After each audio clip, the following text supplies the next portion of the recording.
Assalamualaikum warahmatullahi wabarakatuh. Selamat pagi semuanya anak-anakku. Apa kabar kalian pada pagi ini?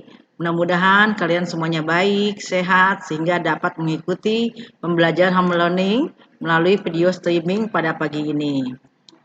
Sebelumnya, marilah sama-sama kita panjatkan puji syukur kehadirat Allah Subhanahu wa Ta'ala, sehingga pada pagi ini kita semua dikaruniakan kesehatan, sehingga bisa mengikuti aktivitas kegiatan home learning dengan baik. Baiklah anak-anak semuanya yang untuk kelas 10, pada pagi ini Ibu akan memberikan pelajaran materi Ibu tentang mujahadah linafsi. Tentu kalian mulai mengenal ya apa itu mujahadah linafsi. Ada yang tahu apa itu mujahadah linafsi? Ya. Yang dimaksud dengan mujahadah linafsi, sekarang Ibu akan menjelaskan apa itu yang dimaksud dengan mujahadah linafsi. Ya, seperti kalian lihat di sini, mujahadah linafsi adalah jihad melawan nafsu dan ego diri kita. Perjuangan ini tentunya dilakukan karena diri ini kadang hanya ingin mendapatkan kesenangan semata. Peperangan yang paling sangat berat menurut Rasulullah adalah di saat kita melawan ego kita, melawan nafsu diri kita sendiri. Banyak hal nafsu dalam diri manusia. Ya, nafsu mau menang sendiri, nafsu merasa paling hebat, nafsu ingin paling dianggap paling sesuatu yang lain dari yang lain, sehingga banyak keinginan-keinginan kita untuk ditonjolkan. Itulah namanya ego kita. Kita selalu ingin kita diutamakan, kita selalu ingin lebih diperhatikan, kita ingin selalu kita lebih dari yang lain. Nah, itulah namanya ego dalam diri kita. Ya. Saat kalian sulit dimintai tolong oleh orang tua kalian, di saat kalian sulit dikasih nasihat, itu namanya kalian masih memiliki ego yang sangat kuat. Semua manusia, semua makhluk pasti memiliki nafsu. Tidak ada makhluk yang tanpa nafsu ya. Termasuk ibu, ulama, nabi, semua memiliki nafsu. Tapi bagaimana kita mengendalikan nafsu kita itu lebih baik, lebih bagus? Nah, itulah kita dinamakan dengan mujahadah linafsi. Kita berjuang bagaimana kita bisa mengendalikan nafsu kita ini dengan baik sehingga kita bisa disukai oleh banyak teman. Ya, jadi mulailah diri kalian, mulailah pribadi kalian bagaimana kalian bisa mengelola nafsu ini lebih baik lagi. Kemudian apa sih manfaatnya dari sebuah mujahadah linafsi? Ya. Jadi tolong tanamkan dalam diri kalian, dalam otak kalian, mindset kalian, mujahadah linafsi adalah kalian berjihad melawan ego yang ada di dalam diri kita. Mengendalikan nafsu kalian. Nafsu tidak boleh dibunuh, tidak bisa dibunuh, tapi dikendalikan. Kalau kalian tidak bisa mengendalikan nafsu, itu sama dengan kalian seperti hewan, seperti binatang, karena tidak bisa mengendalikan nafsu dengan baik. Ya, nah kemudian bagaimana manfaatnya daripada mujahadah linafsi ini? Ya, kita lihat. Pertama, kita dapat meminimalisasi, mengecilkan hal-hal negatif dari sebuah perbuatan yang tidak baik. Jadi dalam diri kalian, buanglah atau kikislah hal-hal yang tidak baik dalam pribadi kalian. Misalnya mudah emosi, cepat ngambek kalau orang tuanya nggak ngasih jajan, atau jajannya dikurangin, atau nggak dibelikan kotak. Ya, nah jadi tolong diperkecil, kendalikan nafsu kalian, emosi kalian. Nah, kemudian manfaat selanjutnya adalah kalian selalu berusaha untuk berbuat baik dimanapun kalian berada terhadap siapapun, baik terhadap manusia, terhadap hewan, dan terhadap tumbuhan. Usahakan kalian untuk selalu melakukan kebaikan. Kebaikannya apa, Bu? Jika kita terhadap hewan, jangan suka menyiksa hewan, jangan menendang hewan. Ya, tentu hewan itu misalnya ada kucing ngambil ikan, tentu dia nggak paham bahwa ikan itu dia tidak boleh ngambil. Kalau kamu kasih tahu kucing nggak boleh ngambil ya, nah dia nggak paham dengan hal tersebut, sehingga karena dia nggak paham dia mengambil. Kamu janganlah memukulnya atau menyiksanya. Kedua, terhadap tumbuhan, dimanapun kamu berada, berbuat baiklah terhadap tumbuhan, dalam arti kamu tidak mencabutnya sembarangan. Tentu dia akan mati kalau sering dicabut. Terhadap manusia, nah ini lebih utama lagi. Bagaimana kalian menunjukkan sikap sayang kalian terhadap sesama manusia, sikap saling menghormati ya, tanpa ada rasa benci, tanpa ada rasa apapun. Kalau kalian kesel, kalian kecewa terhadap teman, kalian bisa lakukan dengan cara yang baik ya. Jadi selalulah berbuat baik dimanapun kalian berada. Ada salah satu sabda Nabi ya, bahwa salah satu perbuatan baik walaupun sekecil biji sawi, sekecil biji zahra itu dicatat oleh malaikat. Contohnya kalian sedang berjalan melihat ada beling di tengah jalan, kalian jangan diam. Ambil beling tersebut dan singkirkan dan buanglah ke dalam got. Itu adalah sebuah perbuatan yang sangat baik.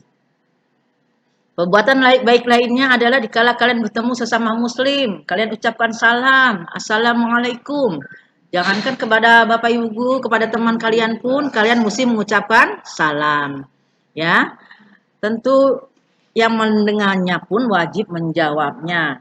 Jadi, tanamkan dalam diri kalian berbuat baiklah dimanapun kalian berada, tanpa memandang kepada siapapun. Ya. Kemudian yang ketiga, manfaat mujahadah li nafsi ini, jangan cepat emosi jika memiliki masalah. Tidak ada masalah yang tidak dapat diselesaikan. Semua masalah dalam hidup ini dapat diselesaikan dengan baik. Yang keempat, apa manfaatnya? Dengan mujahadah li nafsi, kita berjuang melawan ego kita, tentu kita dapat mengurangi rasa gelisah, mengurangi sifat iri, cemas, dan tidak puas terhadap sesuatu hal. Manusia adalah makhluk yang tidak akan pernah puas. Kalau kamu sudah punya HP merek A, tentu pengen lagi yang merek B, pengen lagi yang lebih bagus terus, ya. Manusia tidak akan pernah puas terhadap apapun. Nah, selanjutnya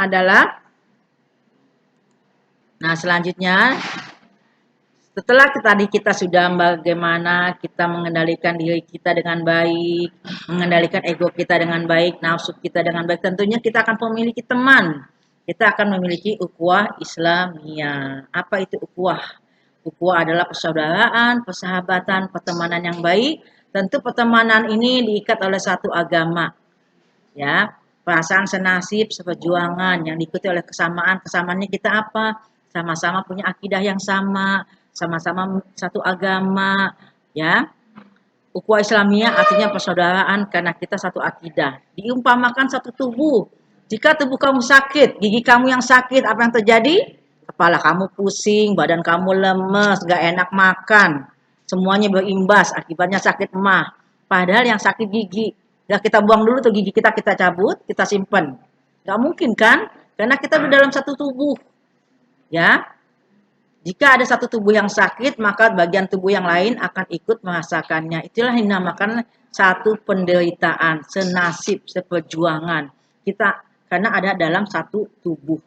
Jadi anggota tubuh yang lain pun akan merasakan sakitnya gigi tersebut. Jadi maksudnya di sini adalah jika kita melihat ada saudara kita yang kena musibah, ada teman kita yang punya masalah, kita bantu sesuai dengan kemampuan kita. Oh, saya nggak punya harta, Bu. Bantu dengan tenaga. Ya, saya nggak punya uang, Bu. Bantu dengan tenaga. Seperti kemarin ya, ada kawan kita, kakak kelas kalian, yang kelas 11, kelas 12 ada kena musibah kebakaran. Alhamdulillah teman-temannya membantu, menolong, ada yang menyumbang uang, ada yang menyumbang tenaga, dengan membantu merapikan rumahnya, membereskan rumahnya yang sudah kena puing-puing kebakaran ya. Sehingga alhamdulillah di sini selalu ditanamkan, kamu di SMK Poncol akan selalu ditanamkan kepedulian terhadap sesama teman. Itulah salah satu bentuk pelatihan ukhuwah Islamiyah, adanya rasa kebersamaan, keinginan untuk saling menolong dan saling membantu. Ya. Selanjutnya, bagaimana nih Bu cara menciptakan ukhuwah Islamiyah? Kalian muslim terhadap muslim yang lain tebarkanlah salam. Salam sesama muslim.